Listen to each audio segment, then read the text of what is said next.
বৃত্তের স্পর্শক সংক্রান্ত উপপাদ্যের উপর এটি 3 নম্বর ভিডিও। এখানে আমরা বেশ কয়েকটি চিত্র লক্ষ্য করছি।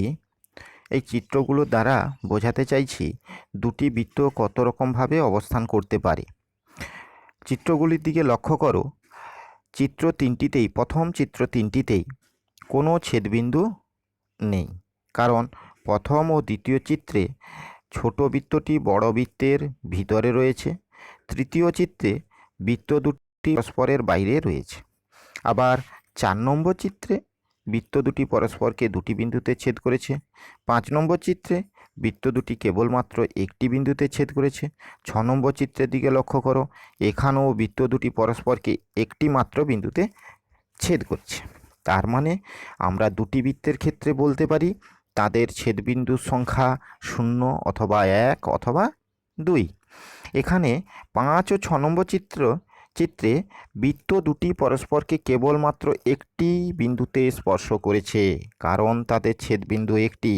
আবার লক্ষ্য করো, 5 নম্বর চিত্রে বৃত্ত দুটি অন্তঃস্পর্শ করেছে এবং সরল রেখাটিকে বলা হয় সাধারণ স্পর্শক, কারণ রেখাটি দুটো বৃত্তেরই স্পর্শক। আবার 6 নম্বর চিত্রেও কিন্তু বৃত্ত দুটি পরস্পরকে বহিঃস্পর্শ করেছে এবং সরল রেখাটিকে বলা হবে বৃত্ত দুটির সাধারণ স্পর্শক। তাহলে আমরা সাধারণ স্পর্শকের সংজ্ঞা হিসেবে বলতে পারি, একটি সরল রেখা যদি দুটি বৃত্তের প্রত্যেকেরই স্পর্শ করে বা প্রত্যেকটিকেই স্পর্শ করে, তবে ওই সরল রেখাটিকে বৃত্ত দুটির সাধারণ স্পর্শক বলা হয়। এখন আমরা দুটি বৃত্তের ক্ষেত্রে কত রকমভাবে সাধারণ স্পর্শক পাওয়া যায় তা চিত্রের মাধ্যমে বুঝে নেব। প্রথম চিত্রটিতে লক্ষ্য করো, এখানে বৃত্ত দুটি পরস্পরকে অন্তঃস্পর্শ করেছে। আবার লক্ষ্য করো, স্পর্শকের একই দিকে বৃত্তের কেন্দ্র দুটি অবস্থান করছে। দ্বিতীয় চিত্রের ক্ষেত্রে লক্ষ্য করো, এখানেও বৃত্ত দুটি পরস্পরকে ছেদ করেছে। এখানে আমরা দেখতে পাচ্ছি ওদের স্পর্শক দুটি, এর বেশি সাধারণ স্পর্শক আঁকা সম্ভব নয়। তার মানে 1 নম্বর চিত্রে বৃত্ত দুটির একটি সাধারণ স্পর্শক, 2 নম্বর চিত্রে বৃত্ত দুটি সাধারণ স্পর্শক। এখন তৃতীয় চিত্রের দিকে লক্ষ্য করো, এখানে দুটি বৃত্ত পরস্পরকে বহিঃস্পর্শ করেছে। এক্ষেত্রে লক্ষ্য করো, সাধারণ স্পর্শকের সংখ্যা 3টি, এর বেশি সাধারণ স্পর্শক আঁকা সম্ভব নয়। আবার 4 নম্বর চিত্রের দিকে লক্ষ্য করো, এখানে বৃত্ত দুটির কোনো ছেদবিন্দু নেই, কিন্তু তাদের স্পর্শকের সংখ্যা 4টি। সুতরাং আমরা দেখতে পেলাম 3 নম্বর চিত্রে বৃত্ত দুটির 3টি সাধারণ স্পর্শক, 4 নম্বর চিত্রে বৃত্ত দুটির 4টি সাধারণ স্পর্শক। এখন যদি আমরা সাধারণ স্পর্শকগুলির দিকে লক্ষ্য করি, তাহলে দেখতে পাবো কখনো সাধারণ স্পর্শকের একটি দিকে বৃত্ত দুটির কেন্দ্র অবস্থিত বা একই দিকে বৃত্ত দুটির কেন্দ্র অবস্থিত, আবার কখনো বৃত্ত দুটির কেন্দ্র সাধারণ স্পর্শকের বিপরীত দিকে অবস্থিত। তাই সাধারণ স্পর্শককে আমরা দুরকমভাবে ভাগ করে থাকি, সরল সাধারণ স্পর্শক এবং তির্যক সাধারণ স্পর্শক। তাহলে সরল সাধারণ স্পর্শকের সংজ্ঞা বলতে পারি, সাধারণ স্পর্শকের একই পাশে বৃত্ত দুটি অবস্থান করলে সেই স্পর্শককে সরল সাধারণ স্পর্শক বলে। তির্যক সাধারণ স্পর্শকের সংজ্ঞা হিসাবে বলতে পারি, সাধারণ স্পর্শকের বিপরীত পাশে বৃত্ত দুটি অবস্থিত হলে স্পর্শকটিকে তির্যক সাধারণ স্পর্শক বলে। 1 নম্বর চিত্রে সাধারণ স্পর্শকের একই দিকে বৃত্ত দুটি অবস্থিত, তাই এর সাধারণ স্পর্শকটি সরল সাধারণ স্পর্শক। 2 নম্বর চিত্রের ক্ষেত্রে সাধারণ স্পর্শকের সংখ্যা 2, কারণ দুটো সাধারণ স্পর্শকই সরল সাধারণ স্পর্শক। 3 নম্বর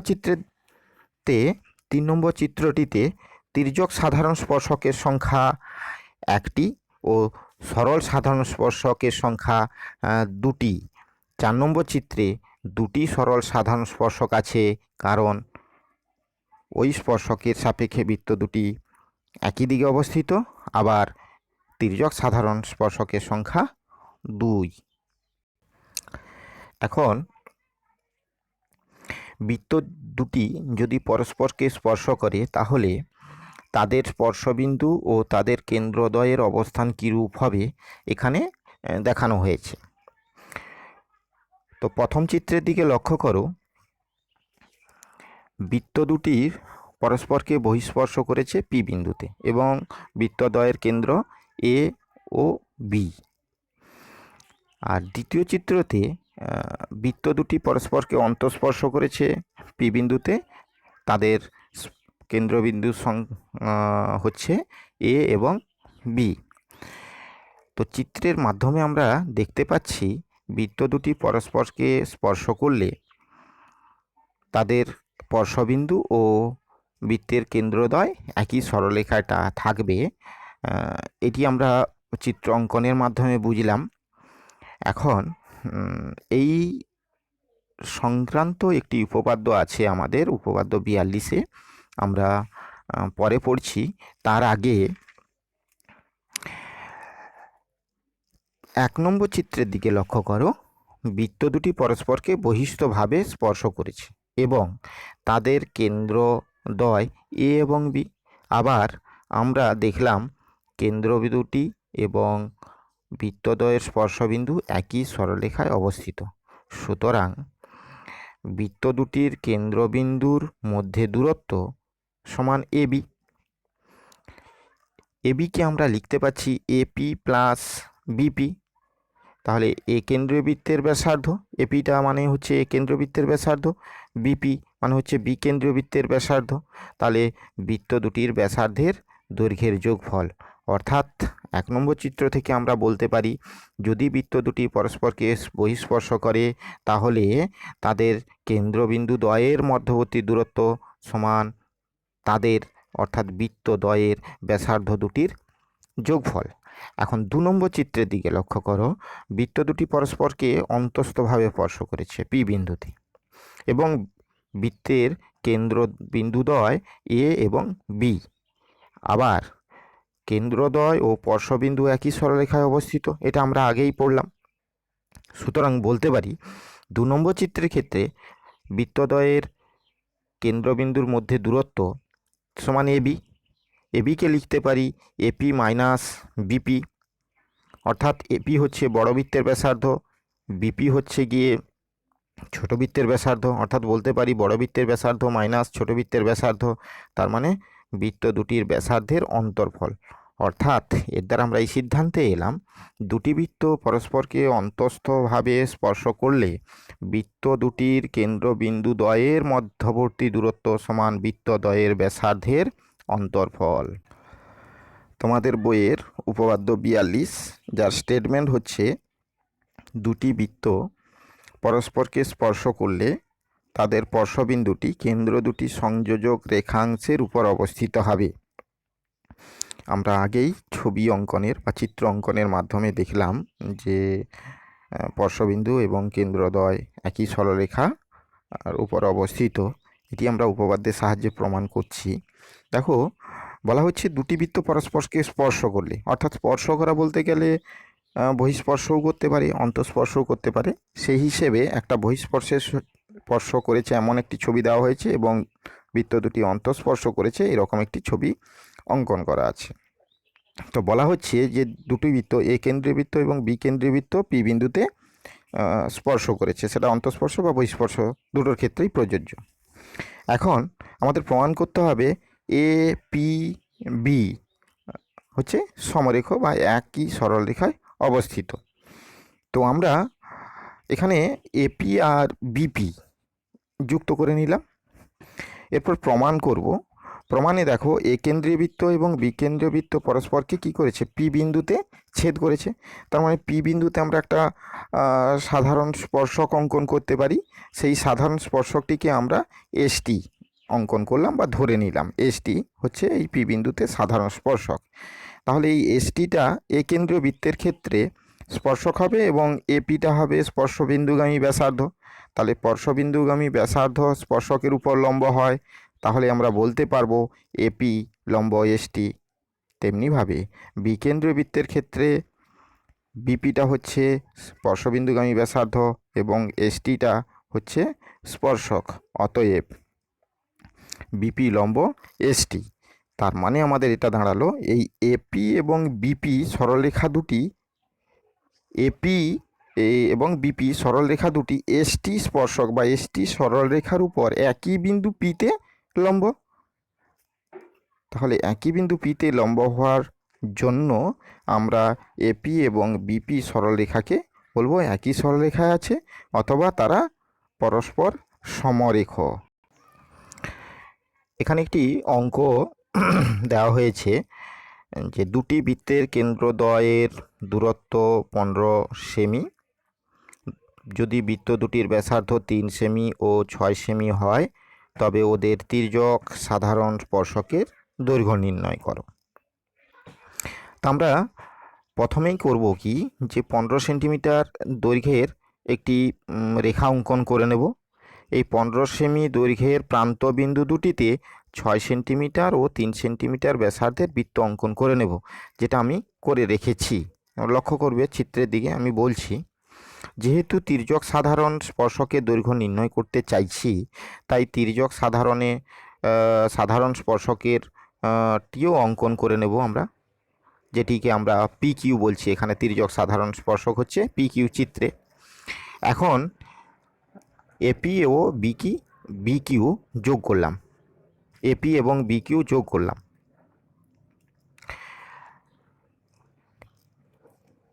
এখন আমরা পি কিউ স্পর্শকটির দৈর্ঘ্য নির্ণয় করতে চাইছি, তাই এ বিন্দু থেকে বর্ধিত বি কিউ এর উপর এসি লম্ব অঙ্কন করব।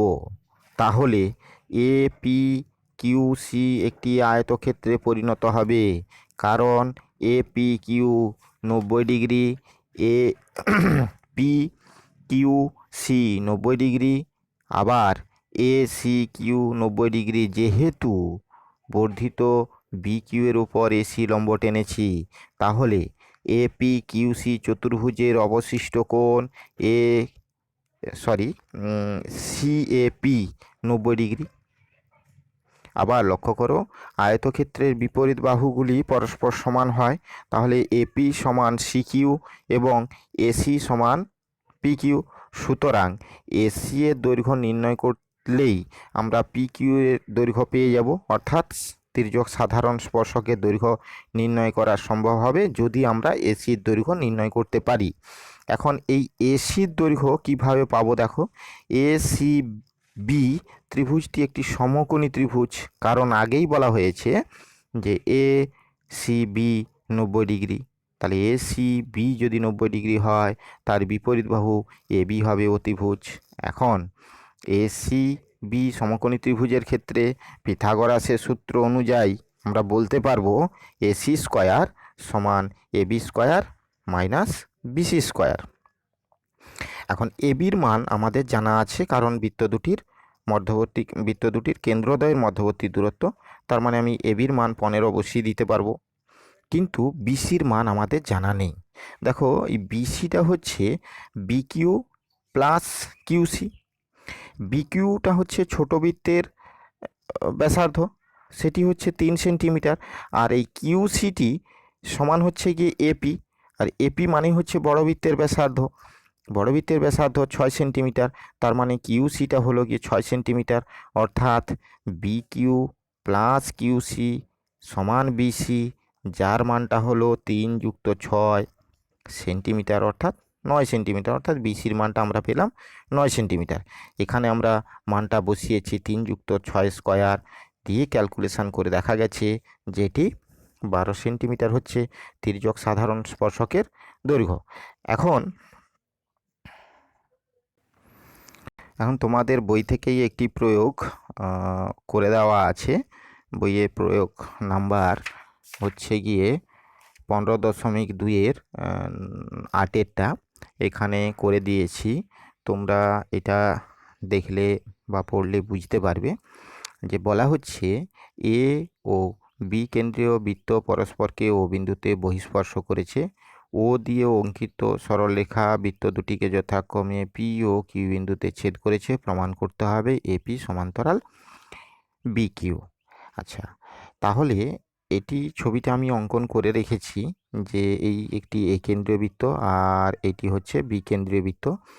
এই এ কেন্দ্রীয় বৃত্তের এবং বি কেন্দ্রীয় বৃত্তের পরস্পরকে ও বিন্দুতে বহিঃস্পর্শ করেছে।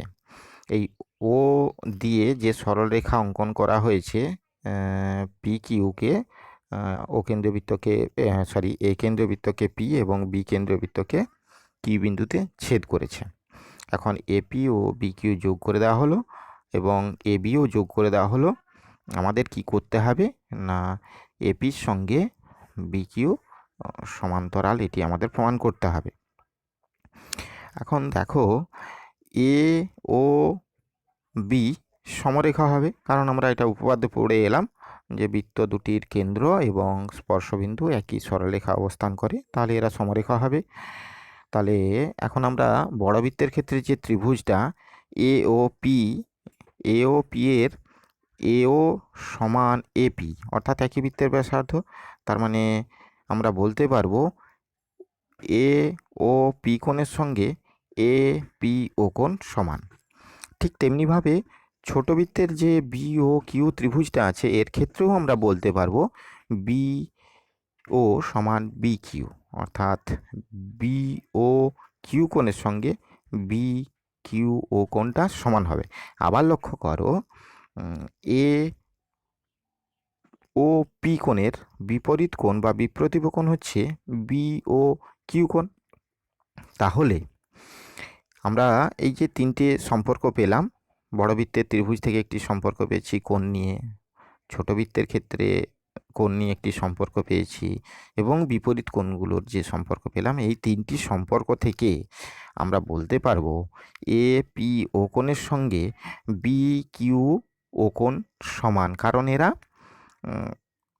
বিপ্রতিভ, কিন্তু এরা বিপ্রতিভ, তাই এরা বিপ্রতিভ হওয়ার জন্য আমরা এপিকে বি কিউ সমান্তরাল বলতে পারবো। তোমরা এটা ভালো করে পড়ে দেখবে, আমি বললাম তোমরা এটা ভালো করে পড়ে বুঝে নেবে।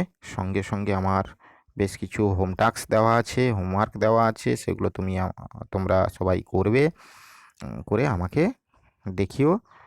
ঠিক আছে, বৃত্তের স্পর্শক সংক্রান্ত এখানেই অধ্যায়টি শেষ করলাম। যদি তোমাদের কোথাও কোনো অজানা থেকে থাকে তোমরা আমাকে জানাবে, আমি ব্যাখ্যা করে দেবো।